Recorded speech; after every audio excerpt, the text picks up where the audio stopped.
കഴിഞ്ഞ ദിവസങ്ങളുമായി താരതമ്യപ്പെടുത്തിയാൽ ഉയർന്ന രോഗനിരക്ക് രേഖപ്പെടുത്തിയ ദിവസമാണിന്ന്. 26 പേർക്കാണ് ഇന്ന് കോവിഡ്-19 സ്ഥിരീകരിച്ചത്. നെഗറ്റീവായത് 3 പേർക്കാണ്.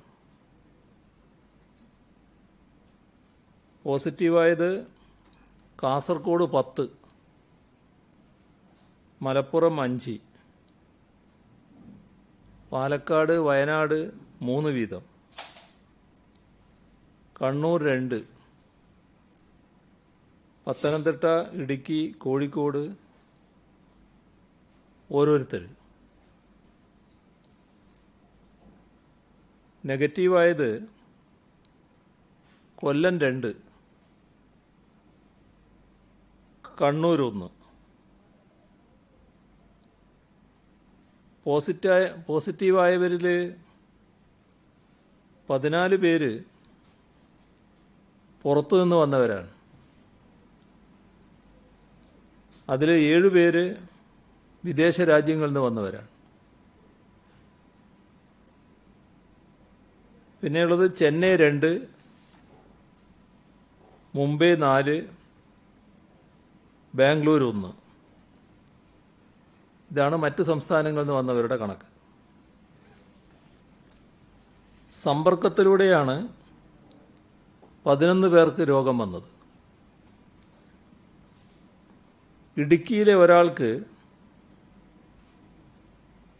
ഒരു ബേക്കറി ഉടമയാണ്, സെന്റിനൽ സർവൈലൻസ് പരിശോധനയിലാണ് രോഗബാധ കണ്ടെത്തിയത്. കാസർകോട്ട് 7 പേർക്ക്, വയനാട്ടിൽ 3 പേർക്ക്, പാലക്കാട് ഒരാൾക്ക് സമ്പർക്കം മൂലമാണ് രോഗബാധയുണ്ടായത്. ഇന്ന് രോഗം ബാധിച്ചവരിൽ 2 ആരോഗ്യ പ്രവർത്തകർ കാസർഗോഡ്, ഒരു പോലീസുകാരൻ വയനാട്ടിലും ഉണ്ട്. കഴിഞ്ഞ കുറേ നാളുകളായി ഒറ്റയക്കത്തിലായിരുന്നു പുതിയ കേസുകളുടെ എണ്ണം. ഇന്നലെ അത് 10 മാറി.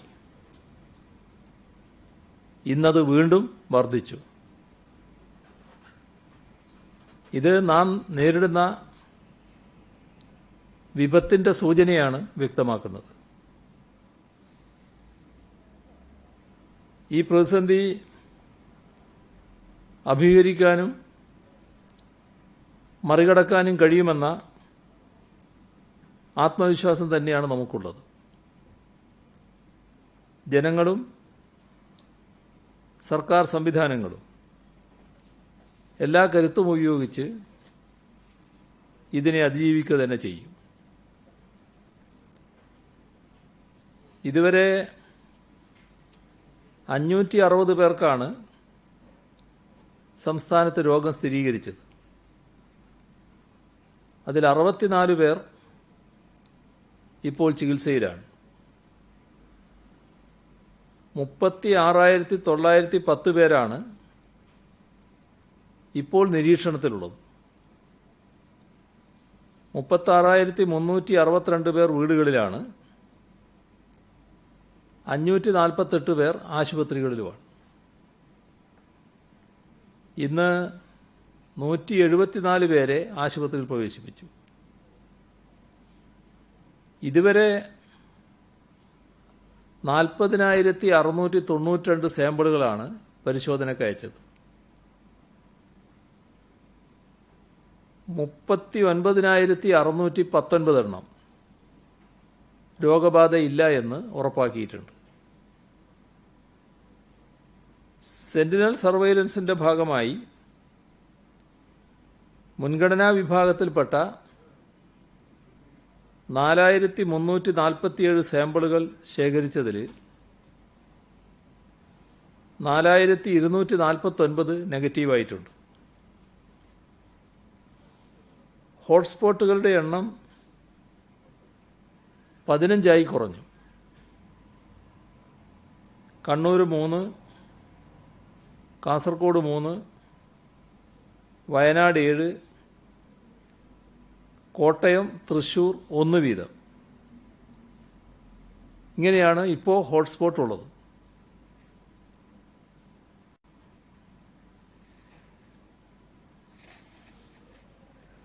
ലോകാരോഗ്യ സംഘടന നൽകുന്ന മുന്നറിയിപ്പ് ഒരുപക്ഷെ കൊറോണ വൈറസ് ഒരിക്കലും ഇല്ലാതാവുകയില്ല എന്നാണ്. ഇപ്പോൾ വാക്സിൻ്റെ അഭാവത്തിൽ HIV പോലെ തന്നെ ലോകത്താകെ നിലനിൽക്കുന്ന ഒരു വൈറസായി നോവൽ കൊറോണ നിലനിൽക്കാനുള്ള സാധ്യതയുണ്ടെന്നാണ് WHO വിദഗ്ധർ പറയുന്നത്. പൊതുസമൂഹത്തിൻ്റെ ആകെ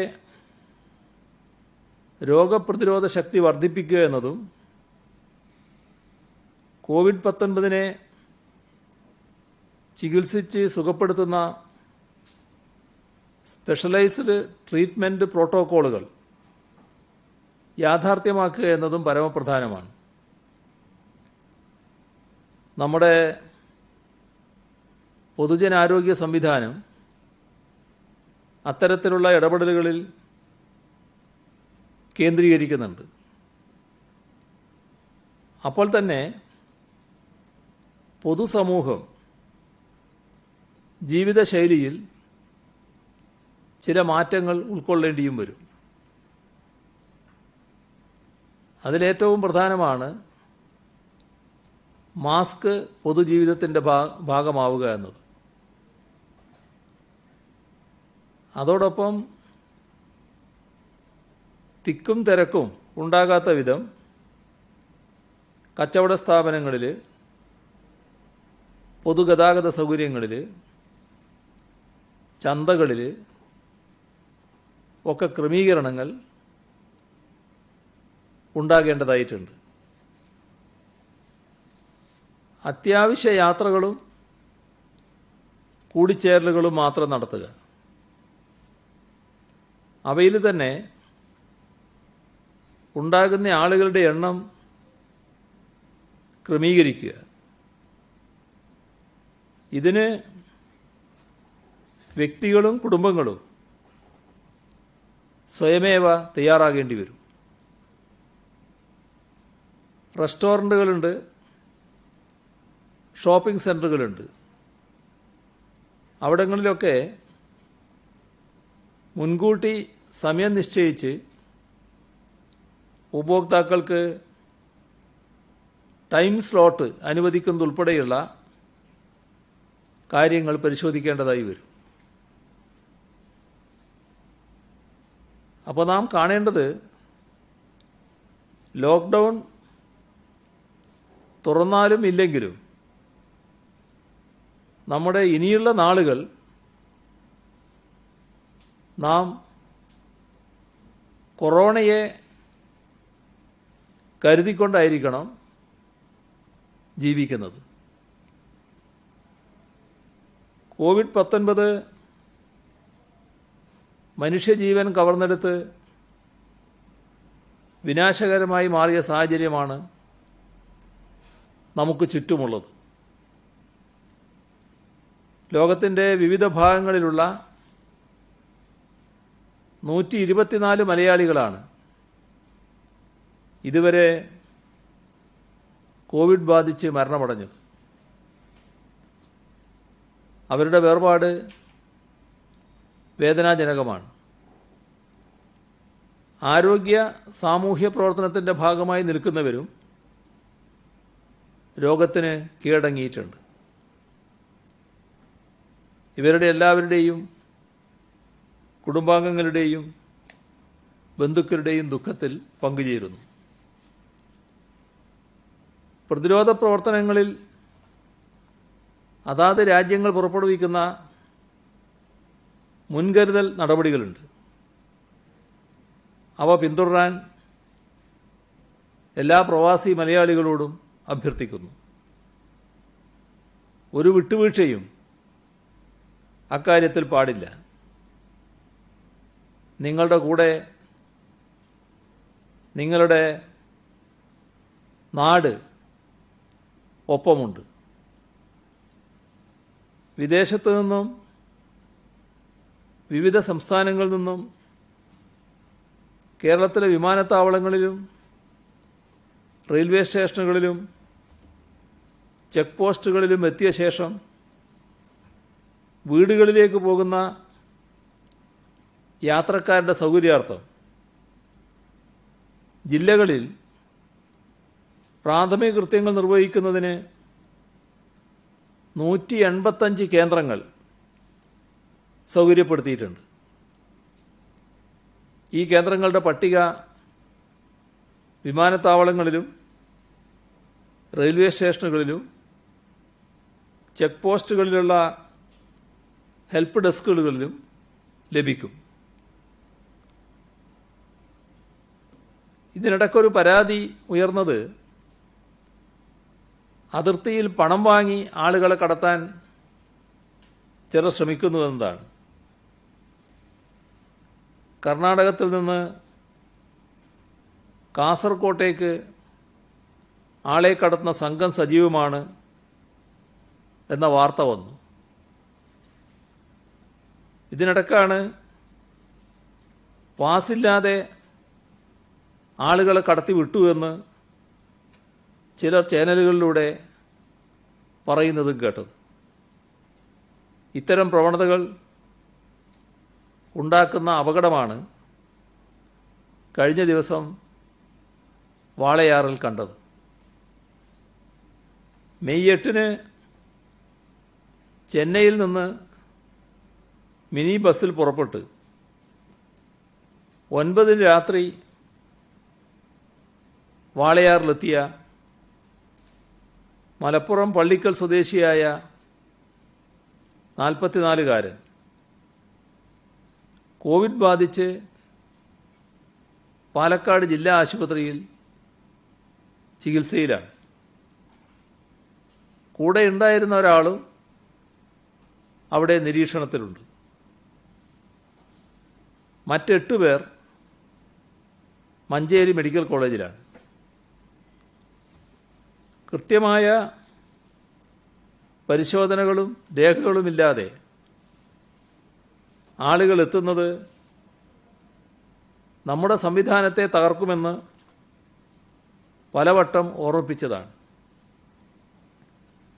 ഒരാൾ അങ്ങനെ കടന്നു വന്നാൽ ഒരു സമൂഹമാകെയാണ് പ്രതിസന്ധിയിലാകുന്നത്.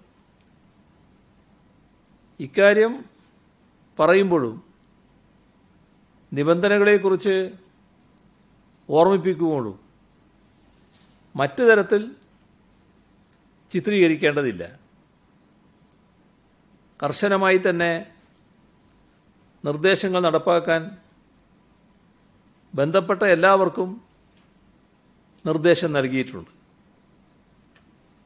അനധികൃതമായി കടക്കാൻ ശ്രമിക്കുന്നവർക്കെതിരെയും അതിന് സഹായം നൽകുന്നവർക്കെതിരെയും നടപടിയുണ്ടാകും. വികാരമല്ല, വിചാരമാണ് എല്ലാവരെയും നയിക്കേണ്ടത്. ഇന്ന് പാലക്കാട് മെഡിക്കൽ ബോർഡിൻ്റെ റിപ്പോർട്ട് ഈ പ്രശ്നങ്ങൾ കൃത്യമായി പറയുന്നുണ്ട്. ഛർദിയും ശാരീരിക അസ്വാസ്ഥ്യവും ഉണ്ടായതിനെ തുടർന്ന് ചെന്നൈയിൽ നിന്ന് വന്നയാളെ പരിശോധിച്ച് ആശുപത്രിയിലേക്ക് മാറ്റുകയാണ് ഉണ്ടായത്. ഡ്യൂട്ടിയുടെ ഭാഗമായി അയാളുമായി സമ്പർക്കത്തിലുണ്ടായ നഴ്സുമാരെ ഹോസ്പിറ്റൽ ക്വാറന്റൈനിലേക്കും പോലീസുകാരെ ഹോം ക്വാറന്റൈനിലേക്കും മാറ്റി. ഇത്തരം ഘട്ടങ്ങളിൽ സന്ദർഭാനുസരണം ചുമതല നിർവഹിക്കുന്ന ആരോഗ്യ പ്രവർത്തകർക്കും പോലീസിനും പ്രത്യേക പിന്തുണ നൽകേണ്ടതുണ്ട്. അവർക്കെല്ലാവിധ സൗകര്യങ്ങളും സർക്കാർ ഒരുക്കും. അവരെ ഈ ഘട്ടത്തിൽ അഭിനന്ദിക്കുന്നു. ആ സമയത്ത് വാളയാർ ചെക്ക് പോസ്റ്റിൽ ജനങ്ങളെ കടത്തിവിടുന്നതുമായി ബന്ധപ്പെട്ട് പ്രശ്നം നിലനിന്നിരുന്നു. രോഗലക്ഷണങ്ങൾ കാണിച്ചയാളും 8 സഹയാത്രികരും ഹൈ റിസ്ക് പ്രൈമറി കോണ്ടാക്റ്റിൽ ഉൾപ്പെടുന്നു. അവിടെയുണ്ടായിരുന്ന 130ഓളം യാത്രക്കാർ, മാധ്യമപ്രവർത്തകർ, പോലീസ്, ജനപ്രതിനിധികൾ, മറ്റ് നാട്ടുകാർ എന്നിവരെ ലോ റിസ്ക് പ്രൈമറി കോണ്ടാക്റ്റായി കണക്കാക്കി 14 ദിവസത്തേക്ക് ഹോം ക്വാറന്റൈനിലേക്ക് വിടാവുന്നതും ഇവരിൽ ലക്ഷണമുള്ളവരുടെ സ്രവം പരിശോധിക്കേണ്ടതുമാണ്. ഇതാണ് മെഡിക്കൽ ബോർഡിൻ്റെ റിപ്പോർട്ട്. ഈ സമ്പർക്ക പട്ടിക അന്തിമമല്ല എന്നും റിപ്പോർട്ടിലുണ്ട്. വാളയാറിൽ പോയ ജനപ്രതിനിധികളെ ഉൾപ്പെടെ ക്വാറന്റൈനിലേക്ക് അയക്കേണ്ടി വന്ന ഈ സാഹചര്യം ഒഴിവാക്കേണ്ടതായിരുന്നു. ഉത്തരവാദിത്വത്തോടെ പെരുമാറേണ്ടവർ അങ്ങനെ തന്നെ പെരുമാറണം. രാഷ്ട്രീയ നാടകം കളിക്കേണ്ട ഘട്ടമല്ല ഇത്. 32 ദിവസം ഗ്രീൻ സോണിൽ പെട്ടിരുന്ന വയനാട് ജില്ലയിൽ ഒരിടവേളയ്ക്ക് ശേഷമാണ് ചെന്നൈ കോയമ്പേട് മാർക്കറ്റിൽ നിന്ന് തിരിച്ചെത്തിയ ഡ്രൈവർക്ക് രോഗബാധയുണ്ടായത്. വീട്ടിൽ ക്വാറന്റൈനിൽ കഴിയുകയായിരുന്ന അദ്ദേഹത്തിൻ്റെ സ്രവം രോഗകേന്ദ്രമായ കോയമ്പേട് മാർക്കറ്റിൽ പോയി എന്ന കാരണത്താലാണ് പരിശോധനയ്ക്ക് അയച്ചത്. ആ ഒരാളിൽ നിന്ന് ഇപ്പോൾ 10 പേർക്ക് രോഗബാധയുണ്ടായിരിക്കുന്നു. മറ്റു പലരും രോഗഭീതിയിലുമാണ്. ഈ കോണ്ടാക്റ്റിൽ നിന്നുള്ള ഒരാളിൽ നിന്നാണ് മാനന്തവാടി പോലീസ് സ്റ്റേഷനിലെ 3 പോലീസ് ഉദ്യോഗസ്ഥർക്ക് കോവിഡ് വന്നത്. ഇത് അസ്വസ്ഥജനകമായ അനുഭവമാണ്. വയനാട് ജില്ലയിൽ തൃപ്തികരമായ രോഗപ്രതിരോധ പ്രവർത്തനം നടക്കുന്നുണ്ട്. അതിർത്തി ജില്ലയായതിനാലും മറ്റ് സവിശേഷതകളാലും കൂടുതൽ പ്രശ്നങ്ങളുള്ള ജില്ലയാണ് വയനാട്. അത് മനസ്സിലാക്കിക്കൊണ്ടുള്ള ഇടപെടലാണ് ഉണ്ടാകുന്നത്. ഡ്യൂട്ടിയിലുള്ള 1200 പോലീസുകാരിൽ 300-ലേറെ പേർക്ക് അവിടെ ടെസ്റ്റ് നടത്തി. സിവിൽ പോലീസ് ഓഫീസർ മുതൽ സംസ്ഥാന പോലീസ് മേധാവി വരെയുള്ള എല്ലാ പോലീസ് ഉദ്യോഗസ്ഥരുടെയും ആരോഗ്യവും ക്ഷേമവും ഉറപ്പാക്കാൻ സർക്കാർ പ്രതിജ്ഞാബദ്ധമാണ്. കോവിഡ് ബാധയുടെ പശ്ചാത്തലത്തിൽ വിവിധ മേഖലകളിൽ പോലീസിൻ്റെ പ്രവർത്തനക്രമങ്ങളിൽ മാറ്റം വരുത്താൻ തീരുമാനിച്ചിട്ടുണ്ട്. ഇതുമായി ബന്ധപ്പെട്ട പോലീസിലെ ഉന്നതതല സമിതി ഉടൻ തന്നെ റിപ്പോർട്ട് സമർപ്പിക്കുന്നതാണ്. റെയിൽവേ പ്രഖ്യാപിച്ച ഡൽഹിയിൽ നിന്നുള്ള ട്രെയിൻ നാളെ പുലർച്ചെയാണ് തിരുവനന്തപുരത്തെത്തുക. സംസ്ഥാനത്ത് 3 സ്റ്റേഷനുകളാണ് ട്രെയിനിന് സ്റ്റോപ്പ് നിശ്ചയിച്ചിട്ടുള്ളത്. ട്രെയിനിലെത്തുന്ന യാത്രക്കാർ സംസ്ഥാനത്തിൻ്റെ പാസിനായി COVID-19 ജാഗ്രതാ സൈറ്റിൽ രജിസ്റ്റർ ചെയ്യണം. വിമാനത്താവളത്തിലേതുപോലുള്ള ക്രമീകരണങ്ങൾ റെയിൽവേ സ്റ്റേഷനുകളിലും ഏർപ്പെടുത്തിയിട്ടുണ്ട്. ഡൽഹിക്ക് പുറമെ രാജ്യത്തെ പ്രധാന നഗരങ്ങളിൽ നിന്ന് കേരളത്തിലേക്ക് പ്രത്യേക ട്രെയിൻ ലഭ്യമാക്കാൻ ശ്രമിക്കുകയാണ്. മുംബൈ, കൊൽക്കത്ത, അഹമ്മദാബാദ്, ബാംഗ്ലൂർ, ചെന്നൈ, ഹൈദരാബാദ് തുടങ്ങിയ നഗരങ്ങളിൽ നിന്ന് നോൺ സ്റ്റോപ്പ് ട്രെയിനുകൾ വേണമെന്ന് കേന്ദ്ര സർക്കാരിനോട് വീണ്ടും അഭ്യർത്ഥിച്ചിട്ടുണ്ട്. കേന്ദ്ര റെയിൽവേ മന്ത്രി പീയൂഷ് ഗോയലുമായി ഇക്കാര്യം സംസാരിക്കുകയും ചെയ്തു.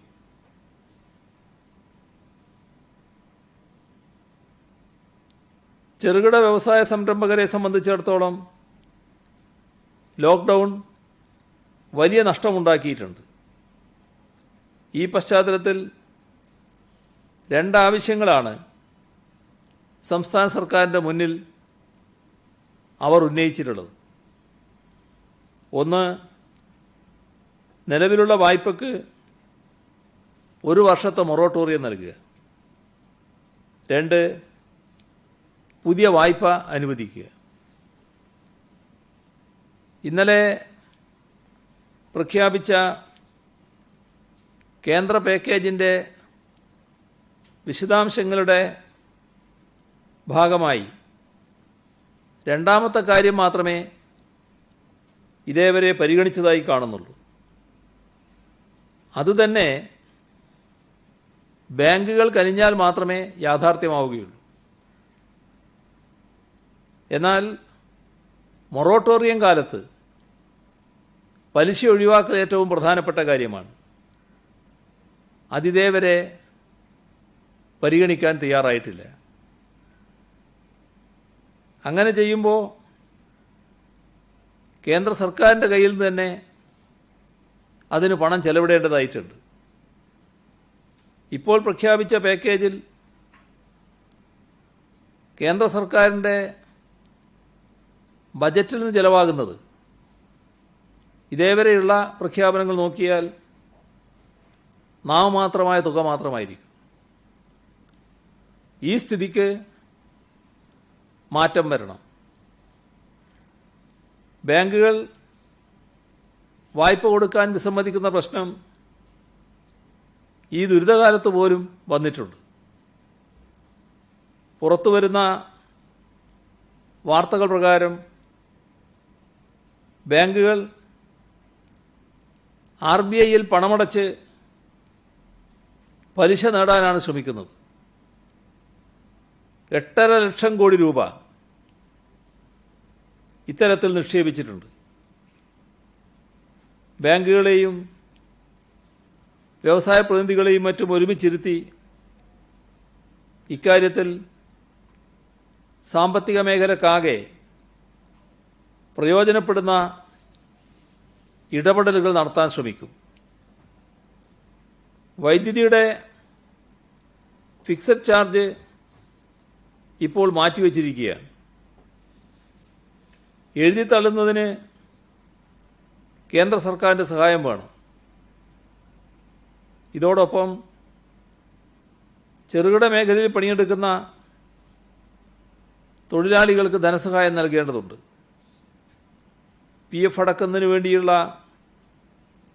കേന്ദ്ര സഹായം ലഭിക്കണമെങ്കിൽ 15,000 രൂപയിൽ താഴെയായിരിക്കണം ശമ്പളമെന്ന നിബന്ധന നീക്കം ചെയ്യേണ്ടതാണ്.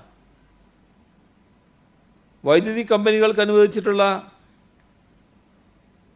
90,000 കോടി രൂപയുടെ സഹായത്തിൻ്റെ ഗ്യാരണ്ടി സംസ്ഥാനങ്ങളാണ് വഹിക്കേണ്ടി വരിക.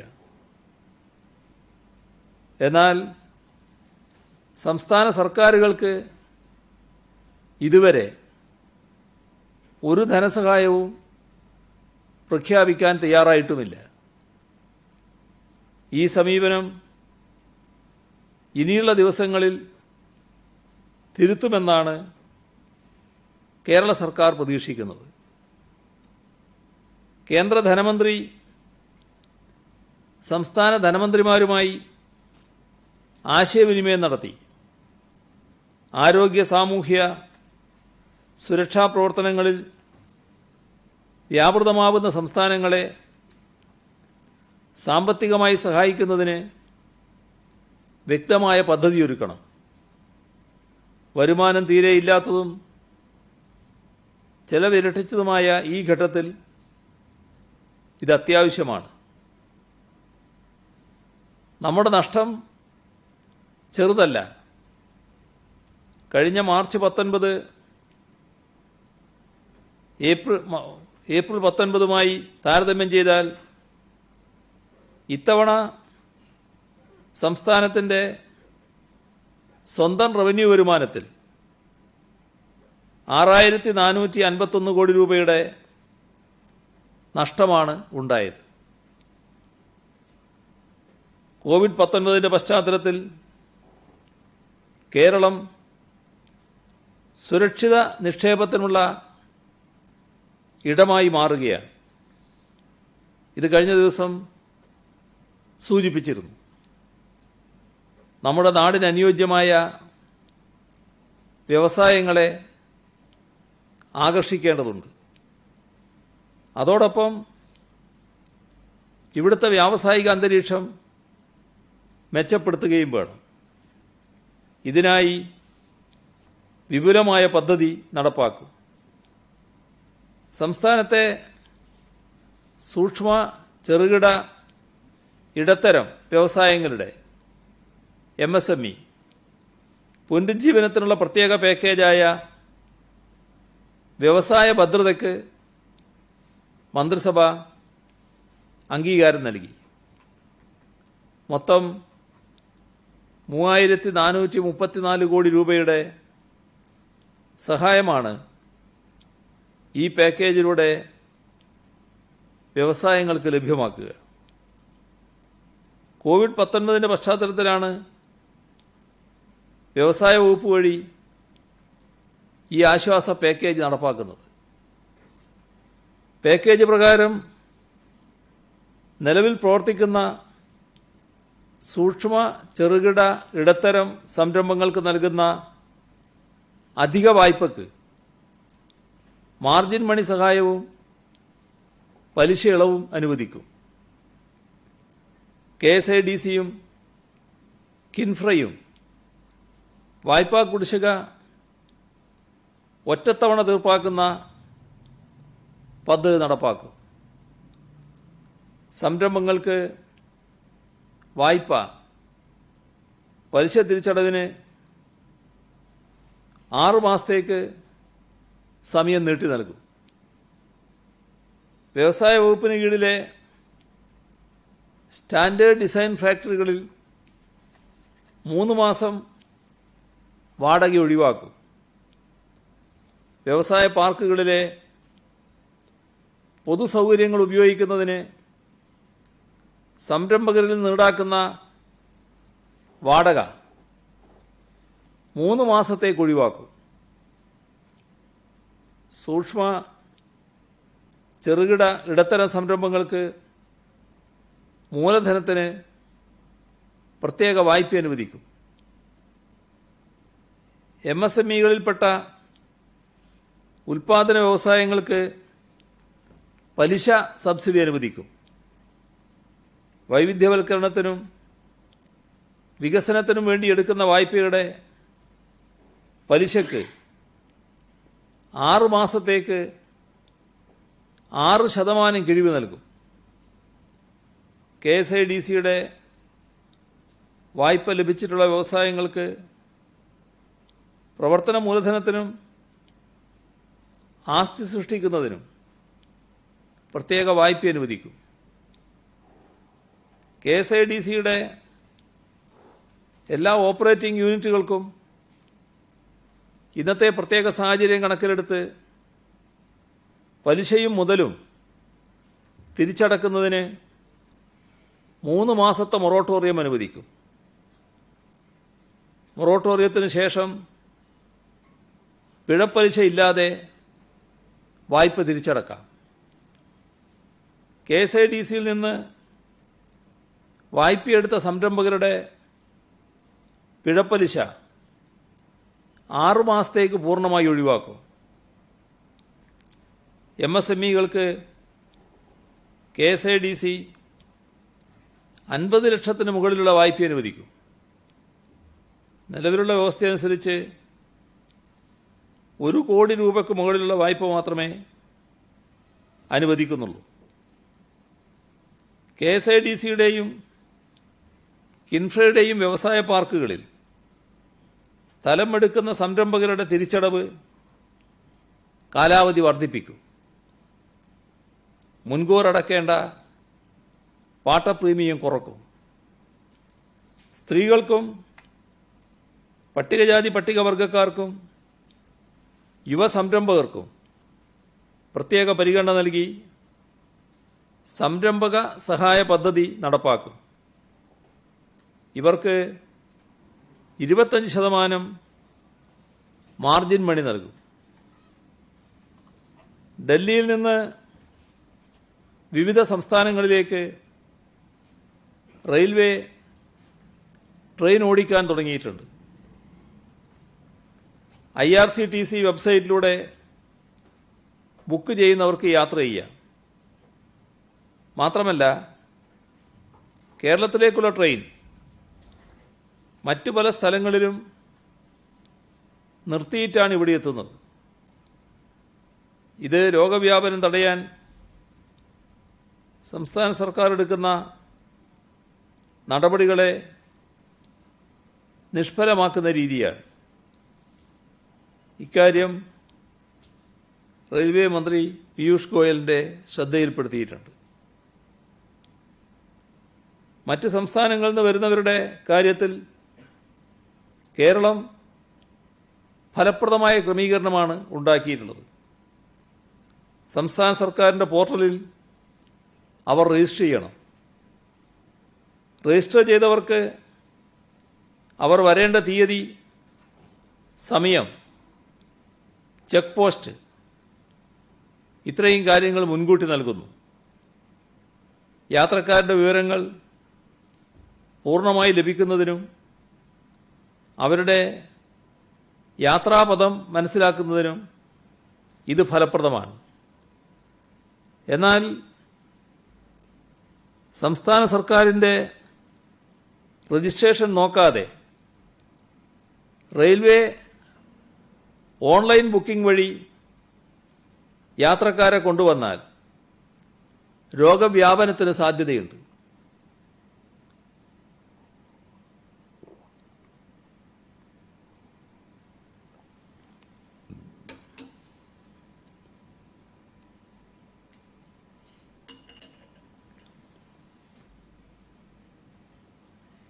ഇവിടെ വന്നിറങ്ങുന്ന യാത്രക്കാർ ആരാണെന്ന് മനസ്സിലാക്കണം. ഇല്ലെങ്കിൽ രോഗം നിയന്ത്രിക്കാനുള്ള സർക്കാരിൻ്റെ ശ്രമങ്ങൾക്ക് വലിയ തടസ്സമാകും.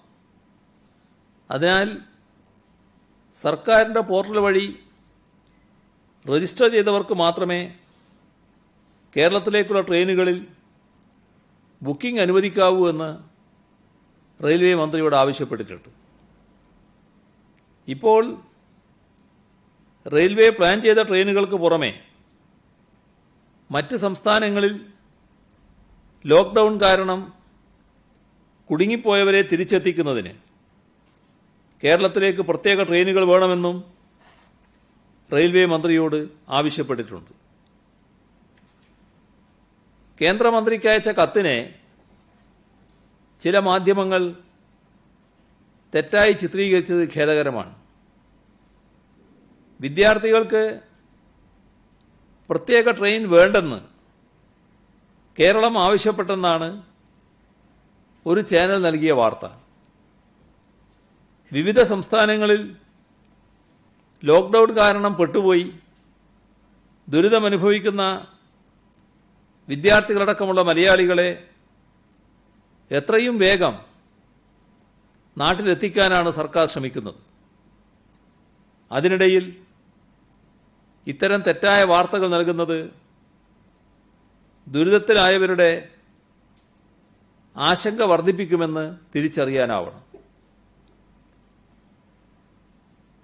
നമ്മുടെ സംസ്ഥാനത്തെ എല്ലാ സ്കൂളുകളിലും 2020-21 അധ്യയന വർഷത്തേക്കുള്ള പ്രവേശന നടപടി മെയ് 18 ആരംഭിക്കും. പൊതുവിദ്യാഭ്യാസ വകുപ്പിന് കീഴിലുള്ള സ്കൂളുകളിൽ കോവിഡ് നിയന്ത്രണങ്ങൾ പാലിച്ച് നേരിട്ടെത്തി പ്രവേശനം നേടാവുന്നതാണ്. ഈ വിദ്യാലയങ്ങളിൽ ഓൺലൈൻ വഴിയും പ്രവേശനം നൽകും. ഇതിനുള്ള സംവിധാനം കൈറ്റ് ലഭ്യമാക്കും. ഓൺലൈൻ സൗകര്യം ഉപയോഗിക്കാൻ കഴിയാത്തവർ പാർശ്വവൽക്കരിക്കപ്പെട്ട SC/ST വിഭാഗത്തിലെ കുട്ടികൾ, മലയോര മേഖലകളിൽ താമസിക്കുന്ന വിദ്യാർത്ഥികൾ, തീരദേശ മേഖലയിലെ വിദ്യാർത്ഥികൾ തുടങ്ങിയ വിഭാഗക്കാർക്ക് വേണ്ടി 200 കേന്ദ്രങ്ങളിൽ പരീക്ഷാ പരിശീലന സൗകര്യമൊരുക്കും. 20,000-ഓളം വിദ്യാർത്ഥികൾക്ക് നേരിട്ടും അല്ലാതെയും പരിശീലനം ലഭ്യമാക്കും. പ്രാദേശിക പ്രതിഭാ കേന്ദ്രങ്ങൾ, ഊരു വിദ്യാകേന്ദ്രങ്ങൾ ഇവ വഴിയാണ് ഈ പദ്ധതി നടപ്പാക്കുക. അധിക പഠന സാമഗ്രികൾ, മാതൃകാ പരീക്ഷാ ചോദ്യപേപ്പറുകൾ, പഠന സഹായികൾ തുടങ്ങിയവ കുട്ടികൾക്ക് വിതരണം ചെയ്യും. 10, 11, 12 ക്ലാസ്സുകളിൽ പൊതുപരീക്ഷ എഴുതുന്ന കുട്ടികൾക്കാണ് ഈ സംവിധാനം പ്രയോജനപ്പെടുക.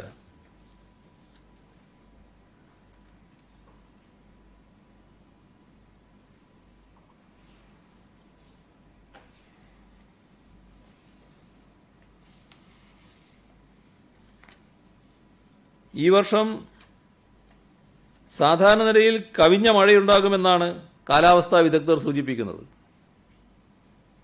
കാലവർഷം സാധാരണ നിലയിലായാൽ തന്നെ ആഗസ്റ്റിൽ അതിവർഷം ഉണ്ടാകുമെന്ന മുന്നറിയിപ്പുമുണ്ട്. കോവിഡ്-19 മഹാമാരിയെ അകറ്റാൻ പോരാടുന്ന സംസ്ഥാനത്തിന് ഇത് മറ്റൊരു ഗുരുതര വെല്ലുവിളിയാണ്. ഈ സാഹചര്യം മുന്നിൽ കണ്ട് അടിയന്തര തയ്യാറെടുപ്പ് നടത്താൻ തീരുമാനിച്ചിട്ടുണ്ട്.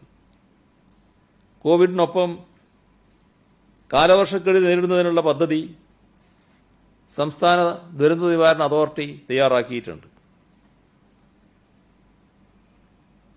ക്വാറന്റൈൻ സൗകര്യങ്ങൾക്കായി സർക്കാർ 27,000 കെട്ടിടങ്ങൾ സംസ്ഥാനത്ത് കണ്ടെത്തിയിട്ടുണ്ട്. അവയിൽ ബാത്റൂമോടുകൂടിയ 2.5 ലക്ഷത്തിലേറെ മുറികളുണ്ട്.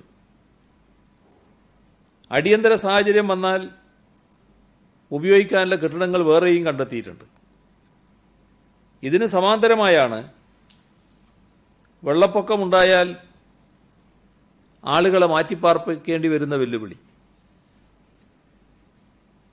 ഇതിനുവേണ്ടി ഏറ്റെടുക്കാനുള്ള നടപടികൾ ആരംഭിച്ചിട്ടുണ്ട്. ഏത് മോശമായ സാഹചര്യവും നേരിടാൻ നാം തയ്യാറെടുത്തേ പറ്റൂ. കോവിഡ്-19 വ്യാപന ഭീഷണി ഉള്ളതുകൊണ്ട് വെള്ളപ്പൊക്കം കാരണം ഒഴിപ്പിക്കപ്പെടുന്നവരെ സാധാരണ പോലെ ഒന്നിച്ച് പാർപ്പിക്കാൻ കഴിയില്ല. നേരത്തെ സ്കൂളുകളിലും മറ്റും ഒന്നിച്ച് പാർപ്പിക്കാമായിരുന്നു.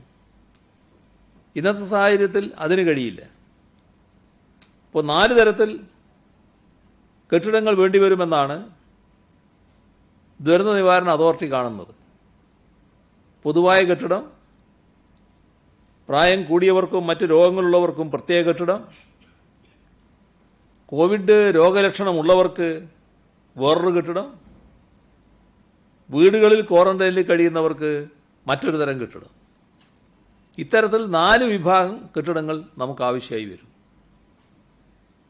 ഇന്ന് രാവിലെ ചേർന്ന ഉന്നതതല യോഗം സ്ഥിതിഗതികൾ വിലയിരുത്തുകയുണ്ടായി.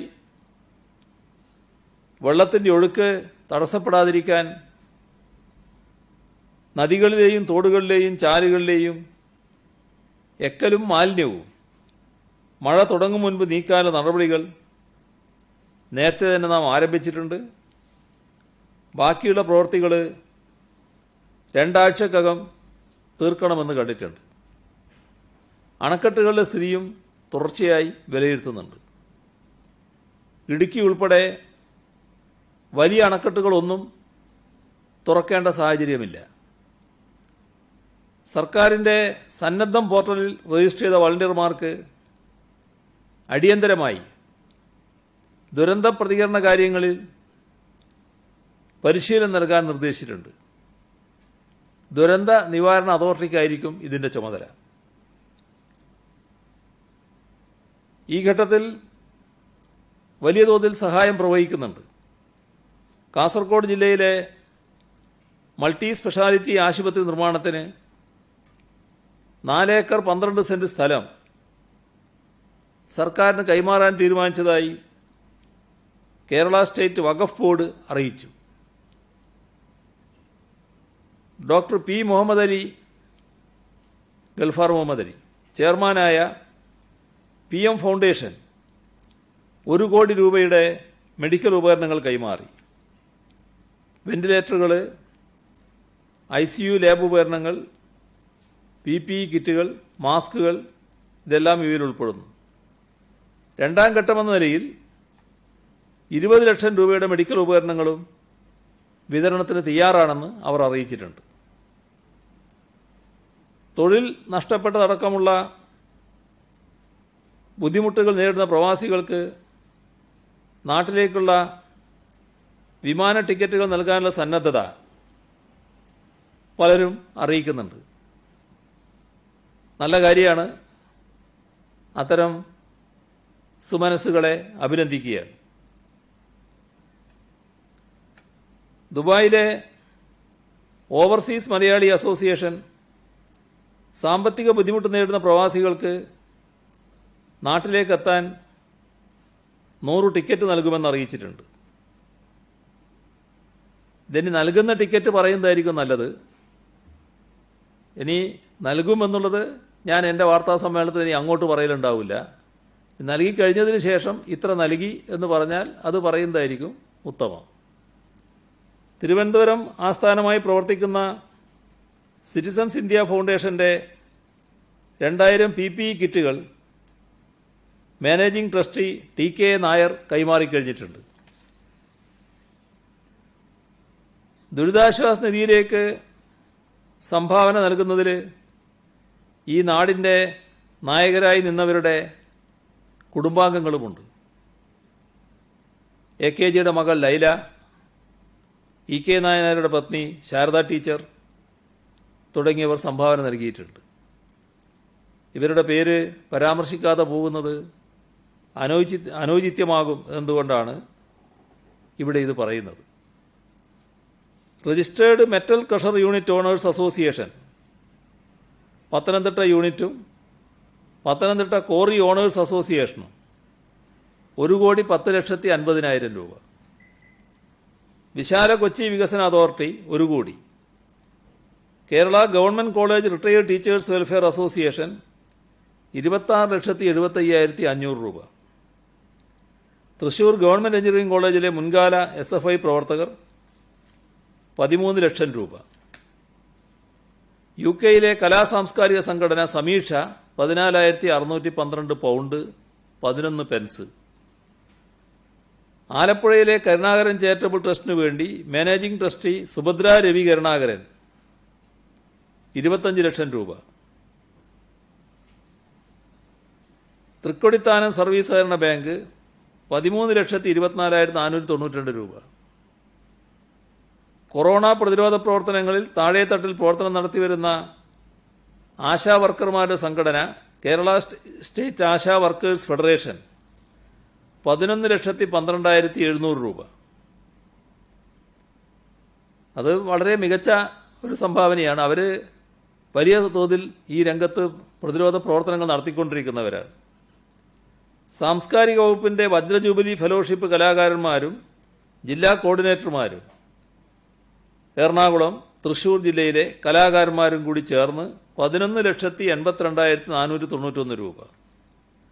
Kerala high court employees credit society 10 ലക്ഷം രൂപ. കുടുംബശ്രീയുടെ മേൽനോട്ടത്തിൽ നടത്തുന്ന ബഡ്സ് സ്കൂളിലെയും ബഡ്സ് റീഹാബിലിറ്റേഷൻ സെൻ്ററുകളിലെയും അധ്യാപകരും ജീവനക്കാരും 4,17,900 രൂപ. തലശ്ശേരി അണ്ടലൂർക്കാവ് ആദ്യ ഗഡുവായി 1 ലക്ഷം രൂപ. അന്തരിച്ച സാഹിത്യകാരി VV രുക്മിണി ടീച്ചറുടെ 3.25 പവൻ വരുന്ന താലിമാല മക്കൾ കൈമാറി. ഇത്രയാണ് ഇന്ന് പറയാനുള്ളത്.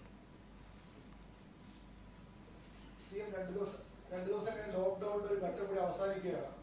ഈ സംസ്ഥാനത്ത് 2 ആഴ്ചകൾക്ക് മുമ്പുള്ള അവസ്ഥയിലേക്ക് തിരിച്ചു പോവുകയും ചെയ്യുന്നു. അപ്പോൾ ഇളവുകൾ ഒരു ഭാഗത്ത് പ്രഖ്യാപിക്കണം, അത് സർക്കാർ അങ്ങനെ ആലോചിക്കുന്നെന്ന് അറിയുന്നു. അങ്ങനെയെങ്കിൽ ഇളവുകളാണോ നിയന്ത്രണങ്ങൾ കൂടുതൽ കർക്കശമാക്കുകയാണോ ഈ ഘട്ടത്തിൽ വേണ്ടത്? ഇതിൽ നമ്മൾ നിയന്ത്രണങ്ങൾ കൊണ്ടുവന്നത് നമ്മുടെ പൊതുജീവിതം അതുമായി പൊരുത്തപ്പെടുന്നതിന് വേണ്ടിയാണ്. അതിൻ്റെ ഉദ്ദേശം വലിയ തോതിൽ സഫലമാക്കാൻ നമുക്ക് കഴിഞ്ഞിട്ടുണ്ട്. നമ്മുടെ സമൂഹമാകെ ഒരു പൊതു ബോധത്തിൽ എത്തിക്കഴിഞ്ഞിട്ടുണ്ട്. അത് നമുക്ക് തുറന്ന് നിലനിർത്താൻ കഴിയേണ്ടതായിട്ടുണ്ട്. അത്തരമൊരു സാഹചര്യത്തിൽ രോഗവുമായി ബന്ധപ്പെട്ട് രോഗം തടയുന്നതിനുള്ള ഫലപ്രദമായ മരുന്നൊന്നും കണ്ടെത്താൻ കഴിയാത്ത സാഹചര്യവും നിലനിൽക്കുകയാണ്. നേരത്തെ ഞാൻ സംസാരിക്കുമ്പോൾ പറഞ്ഞു, WHO വിദഗ്ധർ തന്നെ ഇതിന് കുറേ കാലത്തെ നിലനിൽപ്പുണ്ട് എന്ന് തന്നെയാണ് പറഞ്ഞിട്ടുള്ളത്. അപ്പോൾ അങ്ങനെയെല്ലാം വരുമ്പോൾ ഈ ഒരു പൊതു സാഹചര്യം നിലനിർത്തിക്കൊണ്ട് നമുക്ക് എന്തെല്ലാം ഇളവുകൾ നൽകാൻ കഴിയും, അത് നമ്മൾ ആലോചിക്കേണ്ടതുണ്ട്. ആ ആലോചനയിലേക്കാണ് സർക്കാർ കടക്കുക. ജനപ്രതിനിധികളെ ക്വാറന്റൈനിലാക്കിയത് രാഷ്ട്രീയ പ്രേരിതമാണെന്നാണ് പ്രതിപക്ഷ നേതാവും ക്വാറന്റൈനിൽ പോയ ചില എംപിമാരും ആരോപിക്കുന്നത്. സാധാരണ ജനങ്ങൾ സർക്കാരിന്റെ നിർദ്ദേശങ്ങൾ ലംഘിച്ചാൽ അവർക്കെതിരെ നിയമ നടപടി പുതിയ നിയമപ്രകാരം എടുക്കാറുണ്ട്. ഇത് സത്യത്തിൽ അവർക്കെതിരെ നിയമ നടപടി സ്വീകരിക്കേണ്ട ഒരു സംഭവം, അവർക്കെതിരെ നിയമ നടപടി സർക്കാർ ആലോചിക്കുന്നുണ്ടോ? ഇതിൽ നമ്മുടെ സംസ്ഥാനത്ത് IG അടക്കമുള്ളവർ, കലക്ടർ അടക്കമുള്ളവർ, ഡോക്ടർമാരടക്കമുള്ളവർ, ഇങ്ങനെ പലരും ഈ രോഗവുമായി ബന്ധപ്പെട്ട അതിൻ്റെ പ്രതിരോധ പ്രവർത്തനങ്ങളിൽ ഏർപ്പെട്ടവർ ക്വാറന്റൈനിൽ പോകേണ്ടി വന്നിട്ടുണ്ട്. അതൊക്കെ കരുതൽ നടപടികളുടെ ഭാഗമായിട്ടാണ്. രോഗം പറന്നെങ്കിൽ അവരിലൂടെ മറ്റുള്ളവർക്കിലേക്ക് എത്താതിരിക്കാനുള്ള മുൻകരുതലായിട്ടാണ് അത് ചെയ്യുന്നത്. അപ്പോൾ ഇവിടെ അത്തരം കാര്യങ്ങളൊന്നും ഏതെങ്കിലും തരത്തിലുള്ള ആക്ഷേപത്തിന് വിധേയമായിട്ടില്ല. നമ്മൾ ചിലർ തെറ്റായി ചില ധാരണയും കൊണ്ട് നടക്കുകയാണ്. നമ്മളിതൊന്നും ബാധിക്കില്ല എന്ന് ചിന്തിക്കുന്ന ഒരു തരം ചിന്താഗതിയുണ്ട്.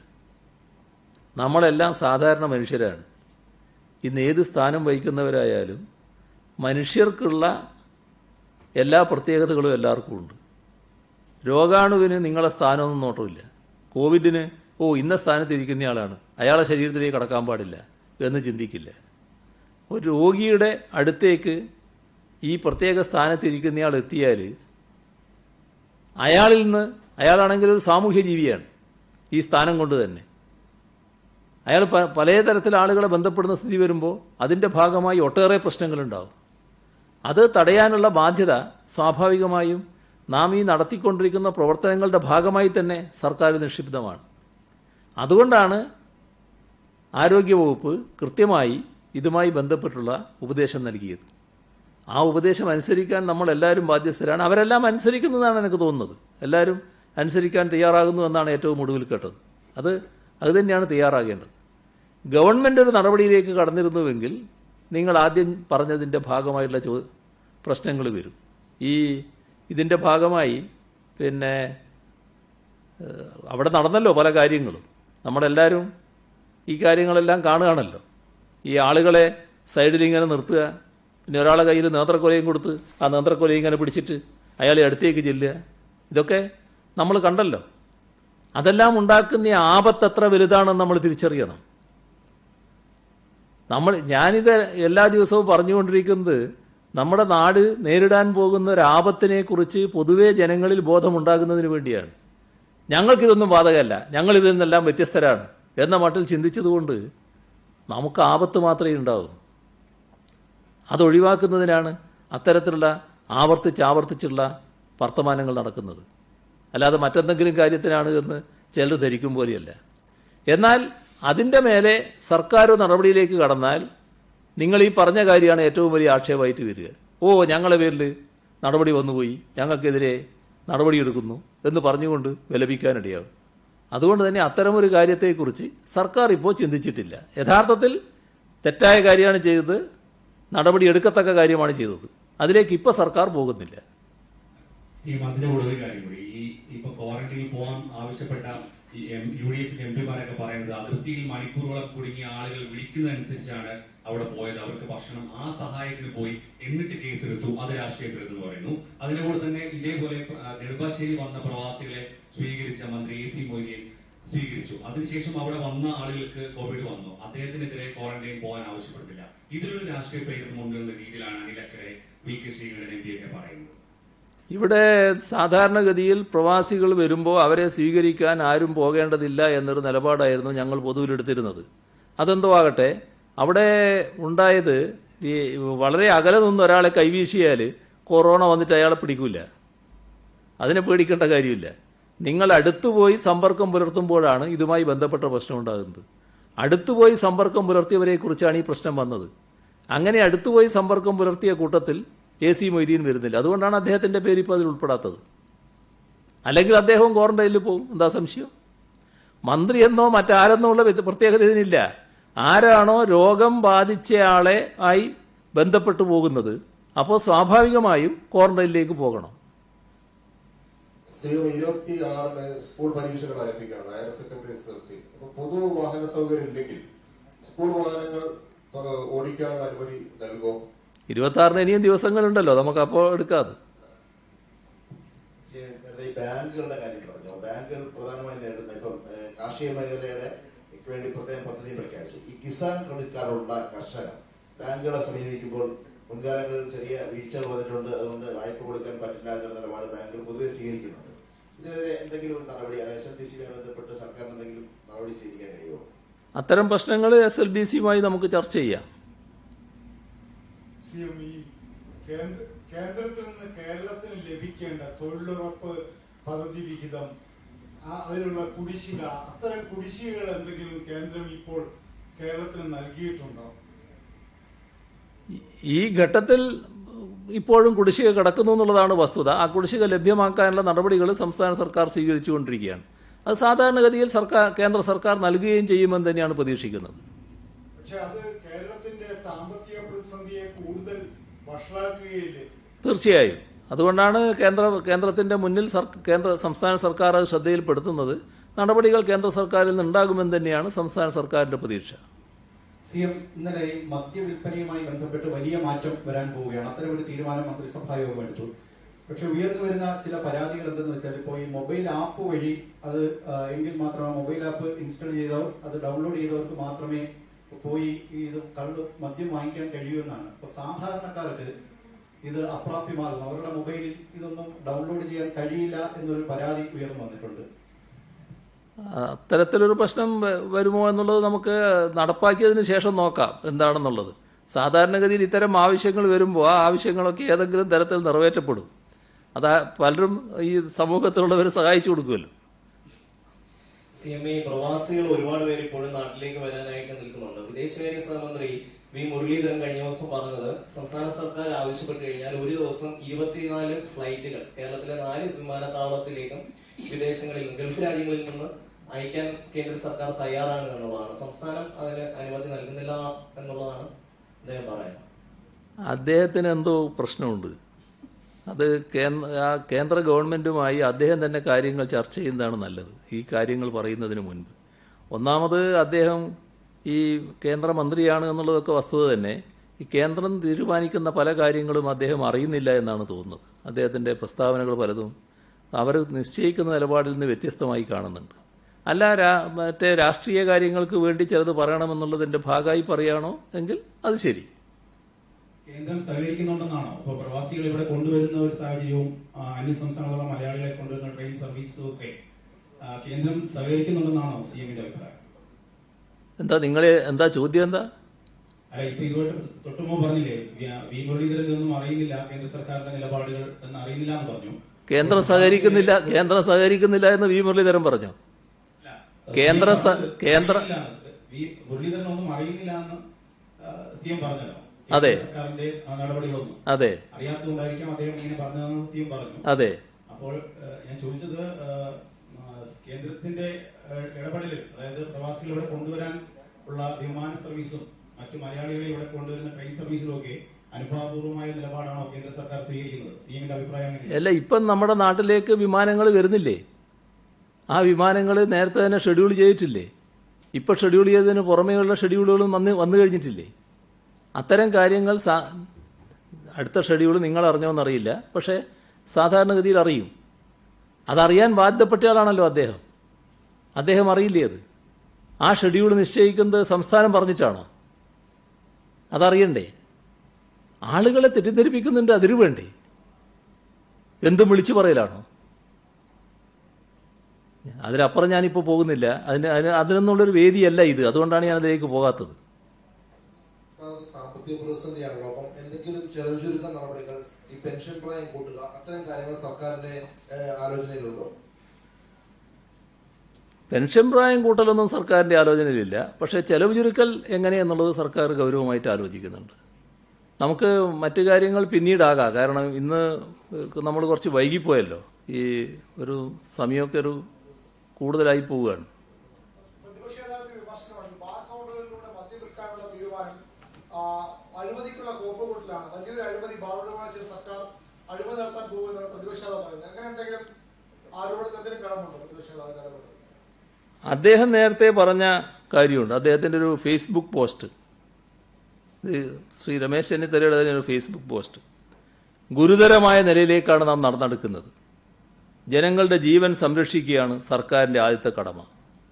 പല ബിവറേജ് ഔട്ട്ലെറ്റുകൾക്ക് മുന്നിലും നീണ്ട ക്യൂവിൽ ആളുകൾ അടുത്തടുത്ത് നിൽക്കുകയാണ്.